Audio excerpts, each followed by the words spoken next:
ఒక గ్రామంలో సీతయ్య అనే రైతు ఉండేవాడు. అతడు కష్టించి పనిచేసే మనస్తత్వం గల వ్యక్తి. అతడికి 150 గొర్రెలు ఉన్నాయి. ప్రతిరోజు ఆ గొర్రెలను ఊరు చివర ఉన్న అడవిలోకి తోలుకుపోయి బాగా మేపేవాడు.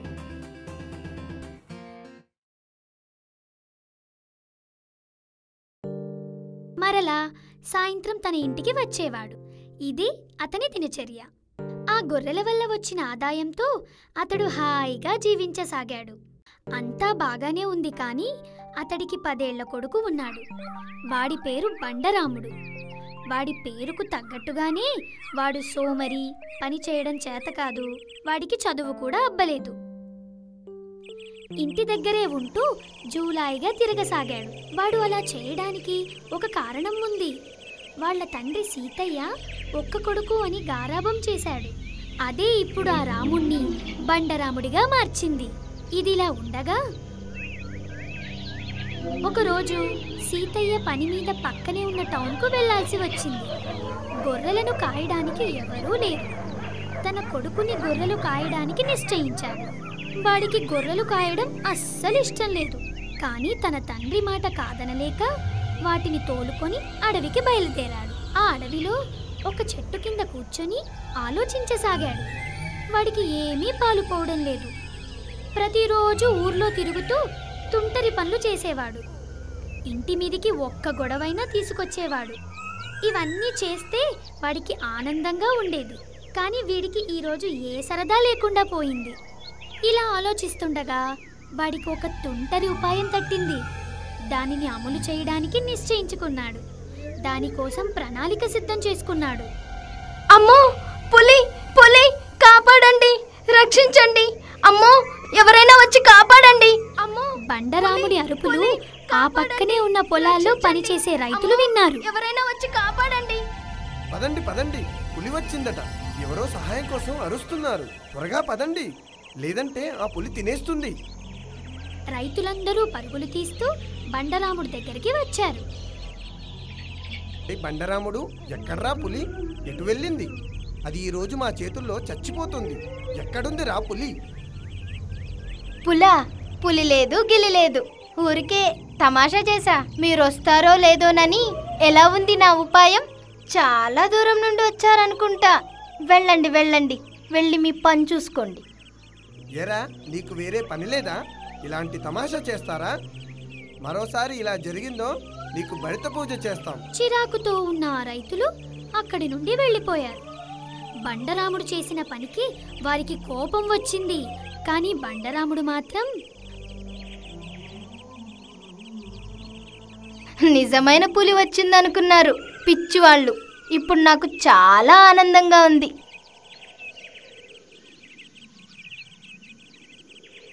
బండరాముడు మరో ఉపాయం కోసం ఆలోచించసాగాడు. కానీ వాడికి వేరే ఉపాయం తట్టలేదు. అమ్మో, పులి పులి, కాపాడండి, రక్షించండి, అమ్మో నా గొర్రె పిల్లని ఎత్తుకుపోతుంది, ఎవరైనా వచ్చి కాపాడండి. బండరాముడి అరుపులు విని అక్కడికి పరిగెత్తుకు వచ్చారు ఆ రైతులు. బండరాముడు, ఎక్కడ్రా పులి? ఎక్కడుంది చెప్పు. గొర్రెను ఎత్తుకుపోయిందా? పులా, పులి లేదు గిలి లేదు, మీరు మళ్ళీ వచ్చారా? వెళ్ళండి వెళ్ళండి, మీ పని చూసుకోండి. రైతులు కోపంతో అక్కడి నుండి వెళ్ళిపోయారు. బండరాముడు మరో ఉపాయం ఆలోచిస్తూ అటూ ఇటూ పచార్లు చేయసాగాడు.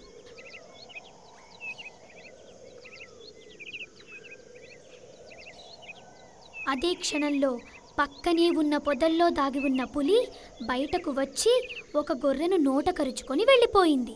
ఆ హఠాత్ పరిణామానికి బెదిరిపోయాడు బండరాముడు. బండరాముడి అరుపులు విన్న రైతులు ఈసారి కూడా తమని ఆట పట్టిస్తున్నాడని భావించారు. ఆ అరుపులు వారు పట్టించుకోలేదు. బండరాముడు రైతులను ఆట పట్టించినందుకు వాడికి తగిన శాస్తి జరిగింది. ఒక గొర్రెను కోల్పోయాడు. సాయంత్రం ఈ విషయాన్ని తెలుసుకున్న తన తండ్రి సీతయ్య వాడిని దండించాడు. బండరాముడు బుద్ధి తెచ్చుకున్నాడు. బుద్ధిగా బడికి వెళ్ళసాగాడు. మంచి రాముడని పేరు తెచ్చుకున్నాడు.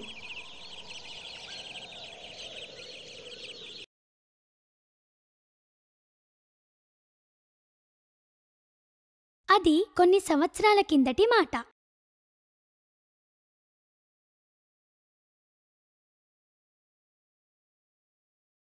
ఉజ్జయిని రాజ్యాన్ని విక్రమాదిత్యుడు అనే రాజు పరిపాలించేవాడు.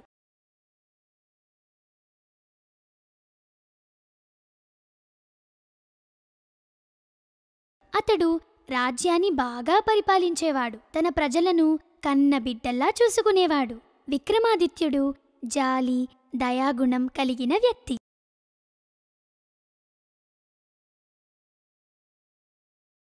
ఒకమారు విక్రమాదిత్యుడు, అతని సైన్యాధికారి ప్రచండు ఇద్దరూ కలిసి ఉజ్జయిని అడవుల్లో వేటకు వెళ్లారు.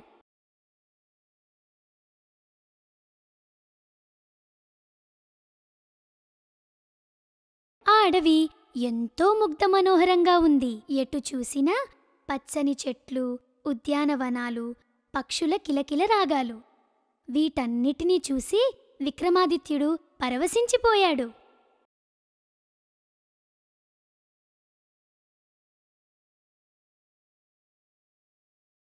అలా చూస్తూ ఉండగా విక్రమాదిత్యుడి చూపు ఒక చిలకల జంటపై పడింది. అవి చాలా అందంగా ఉన్నాయి. విక్రమాదిత్యుడు వాటి నుండి తల తిప్పుకోలేకపోయాడు.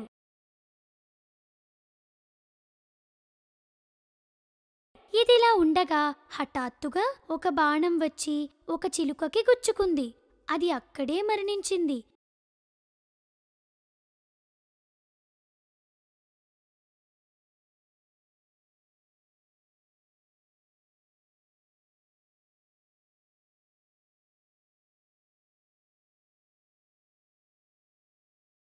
అది చూసిన మరో చిలక బాధతో రోదించసాగింది.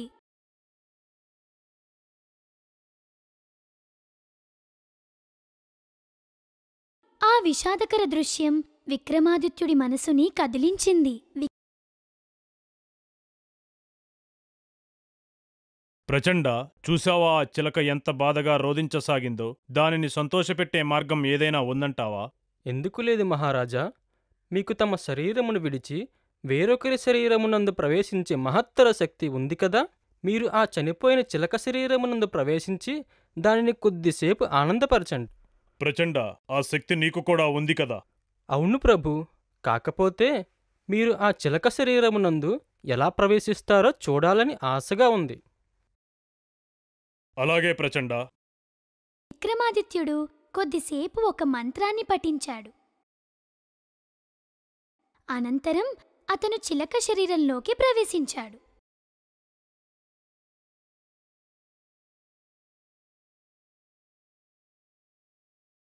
విక్రమాదిత్యుడి శరీరం నిర్జీవంగా పడి ఉంది. ఇదంతా ఆశ్చర్యంగా చూడసాగాడు ప్రచండు. చనిపోయిన చిలకకు ప్రాణం వచ్చింది. మరో చిలక ఆనందపడిపోయింది.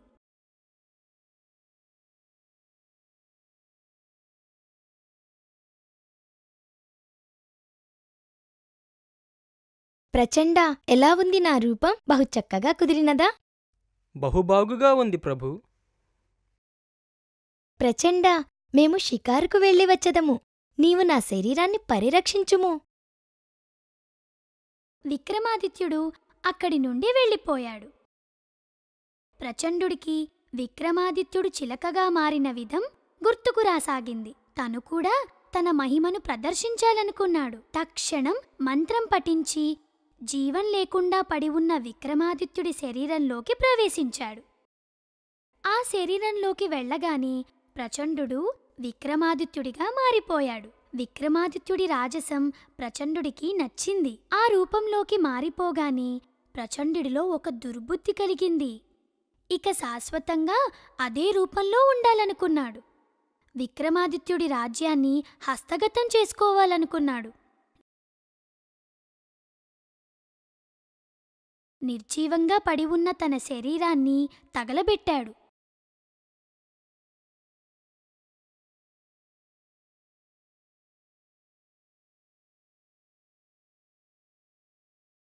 అక్కడి నుండి వెళ్ళిపోయాడు.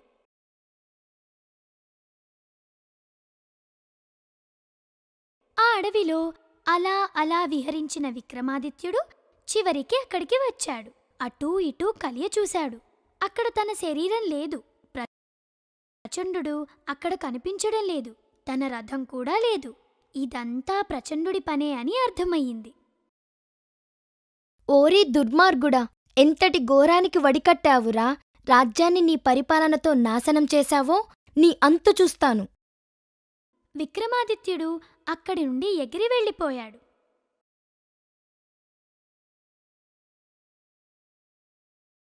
విక్రమాదిత్యుడి రూపంలో ఉన్న ప్రచండు ఉజ్జయిని నగరానికి వెళ్ళాడు. అక్కడ ప్రచండుడికి మహామంత్రి కలిశాడు. మహారాజులు వారికి వందనం. మహారాజా, ప్రచండు కనిపించటం లేదేమిటి? ఎక్కడికి వెళ్ళాడు? మహామంత్రి, ప్రచండుణ్ణి పులి తినేసింది. వాడి ఎక్కడికి రాడు. మీరు వాడి గూర్చి ఆరా తీయవలసిన అవసరం లేదు. అదేంటి మహారాజా, ఎన్నాళ్ళు మీకు నమ్మకస్తుడుగా పనిచేసిన ప్రచండు చనిపోతే కనీసం వారి కుటుంబానికి తెలియజేయవలసిన బాధ్యత కూడా మీకు లేదా? ఏది చెయ్యాలో ఏది చెయ్యకూడదో మాకు బాగా తెలుసు. మీరు మీ పని చూసుకుంటే మంచిది.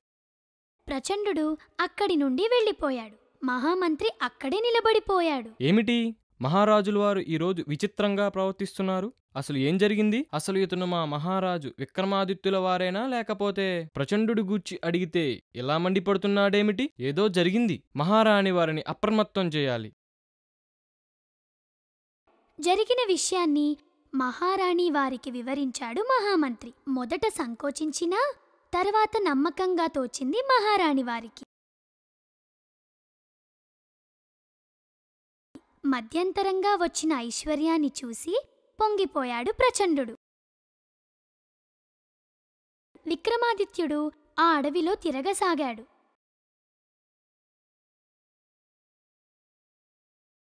ఒకరోజు వేటగాడు చిలక రూపంలో ఉన్న విక్రమాదిత్యుణ్ణి పట్టుకున్నాడు. ఆ చిలకను ఒక రైతుకు విక్రయించాడు. ఆ రైతు చూడచక్కని చిలకను చూసి మురిసిపోయాడు. దానిని తన వద్ద పెంచుకొనసాగాడు.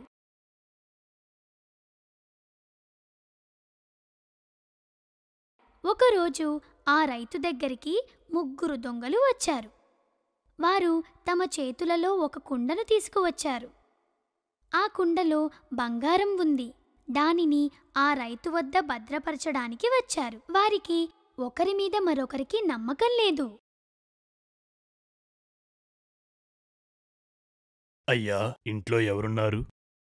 ఎవరది? అయ్యా, ఈ కుండను మీ దగ్గర భద్రపరచడానికి వచ్చాం. ఇందులో మా అమ్మగారు మాకిచ్చిన బంగారు ఆభరణాలు ఉన్నాయి. వీటిని జాగ్రత్తగా మీ దగ్గర భద్రపరచండి. ఇది చాలా విలువైంది అంటున్నారు. మీ దగ్గరే ఈ సొమ్మును భద్రపరచవచ్చు కదా. అయ్యా, మీరు అన్నది నిజమే. మేం 3 కలిసి కాశీ తీర్థయాత్రలకు వెళ్తున్నాం. మా ఊరిలో దొంగల భయం ఎక్కువగా ఉంది. అందుకే ఈ సొమ్మును మీ దగ్గర దాచడానికి వచ్చాము. సరే, ఈ ధనాన్ని మీకు ఎప్పుడు ఇవ్వాలి? ఈ ధనాన్ని మేము ఎప్పుడు అడిగితే అప్పుడు ఇవ్వండి. అది కూడా మేము 3 ఇక్కడికి కలిసి వచ్చినప్పుడే ఇవ్వాలి. విడివిడిగా ఎవ్వరు వచ్చినా ఈ సొమ్మును ఇవ్వకూడదు. సరే, మీరు చెప్పినట్లుగానే కానివ్వండి. ఆ 3 దొంగలు అక్కడి నుండి ముందుకు వెళ్ళసాగారు.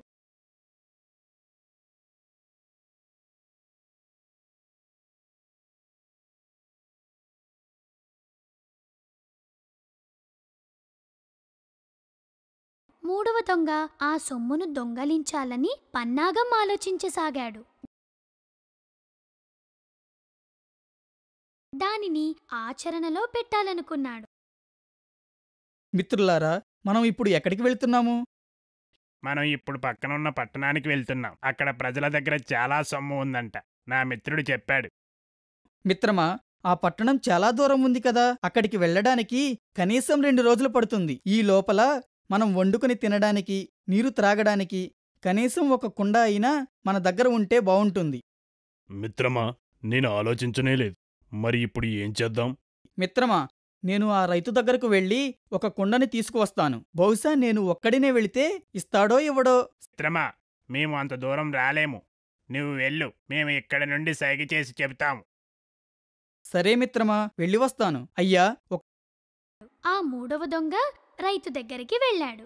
ఏమిటి నాయనా, ఇలా వచ్చావు? ఏం కావాలి? అయ్యా, నాకు ఇందాక ఇచ్చిన కుండ కావాలి, దయచేసి ఇవ్వండి. అలా కుదరదు నాయనా. మీరు ముగ్గురు కలిసి వచ్చి అడిగితేనే ఆ కుండ ఇస్తాను. అయ్యా, మిగతా ఇద్దరు కూడా ఇక్కడే ఉన్నారు, కావలిస్తే వారినే అడగండి. మిత్రులారా, అయ్యవారు కుండ ఇవ్వడం లేదు, మీరు ఒక్కసారి చెప్పండి. అయ్యా, మాకు కుండ కావాలి, వాడితో పంపించండి. ఆ రైతు వారు ఇచ్చిన కుండను ఆ దొంగకు ఇచ్చివేశాడు. దొంగ ఆ కుండను తీసుకొని అక్కడి నుండి పారిపోయాడు. కుండ కోసం ఎదురు చూసిన మిగతా దొంగలు అతడు ఎంతకూ రాకపోయేసరికి రైతు దగ్గరకు వెళ్ళారు. రైతు జరిగిన విషయం చెప్పాడు. వారు ఆ సొమ్ము కావాలని ఆ రైతును పట్టుబట్టారు. ఆ రైతును ఊరి పెద్ద దగ్గరికి తీసుకువెళ్లారు. ఆ ఊరి పెద్ద ఆ సొమ్మును తిరిగి వారికి ఇవ్వాల్సిందిగా ఆ రైతును ఆదేశించాడు. ఇక చేసేది ఏమీ లేక రైతు ఆ సొమ్మును ఇవ్వడానికి ఒప్పుకున్నాడు. అప్పుడు అక్కడికి చిలక రూపంలో ఉన్న విక్రమాదిత్యుడు వచ్చాడు. అయ్యా, ఒక్కసారి మీరందరూ నా మాట వినండి. ఓహో చిలుక, ఏం చెబుతావు? ఓ పెద్ద మనిషి, ఆ ముగ్గురు వ్యక్తులు నీకు కుండనిచ్చినప్పుడు ఏమని చెప్పారు? ఓ బాటసారులారా, మీరు ఆ రైతుకు బంగారం ఇచ్చి ఏం చెప్పారు? అయ్యా, మేం ముగ్గురం కలిసి వచ్చి అడిగినప్పుడే ఆ బంగారు కుండను ఇవ్వమని చెప్పాము. ఓ పెద్ద మనిషి, విన్నారుగా వారు చెప్పినది. ఆ ముగ్గురు మిత్రులు కలిసి వచ్చినప్పుడే ఆ సొమ్ము ఇవ్వాలి. కాబట్టి ఇప్పుడు ఇవ్వడం కుదరదు. బాగా చెప్పావు. చిన్న ప్రాణివైనా పెద్ద చిక్కును విప్పావు. నిన్ను అభినందిస్తున్నాను. ఓ బాటసారులారా, మీరు వెళ్ళి మీ మిత్రుడిని తీసుకురండి. ఇది విన్న రైతు సంతోషించాడు. ఆ చిలుకను తీసుకొని అక్కడి నుండి వెళ్ళిపోయాడు. ఇది జరిగిన కొన్ని రోజులకి ఈ విషయం ఆ నోటా ఈ నోటా పడి మహామంత్రిని చేరింది. మహామంత్రి ఆ చిలుకను చూడటానికి వచ్చాడు. మహామంత్రి, బాగున్నావా? ఎవరది మాట్లాడేది? నేను మహారాజు విక్రమాదిత్యుని మాట్లాడుతున్నాను. ఇదిగో ఇక్కడ చిలక రూపంలో ఉన్నాను. మహారాజా, మీరా? అసలు ఏం జరిగింది? ఎందుకిలా మారిపోయారు? జరిగిన విషయాన్ని మొత్తం మహామంత్రికి వివరించాడు. అది విన్న మహామంత్రి ప్రచండుడి కుటిల బుద్ధిని గ్రహించాడు. ఎలాగైనా వాడికి బుద్ధి చెప్పాలని ఒక పన్నాగం పన్నారు.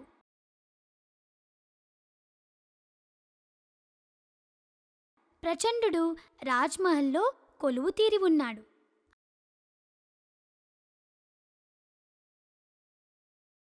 అక్కడికి మహామంత్రి వచ్చాడు.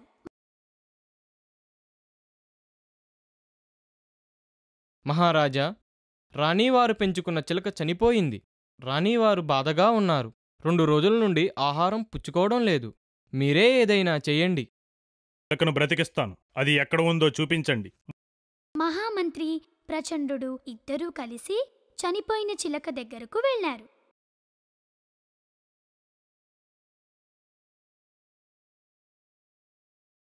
ప్రచండు రాజావారి శరీరాన్ని వదిలి చిలక శరీరంలోకి వెళ్ళగానే చిలక రూపంలో ఉన్న విక్రమాదిత్యుడు తన శరీరంలోకి వెళ్ళిపోయాడు. చేస్తావా? ఇక నీవు బ్రతికినంతకాలం ఈ చిలుకగా జీవించు. ఇక్కడ నుండి వెళ్ళిపో.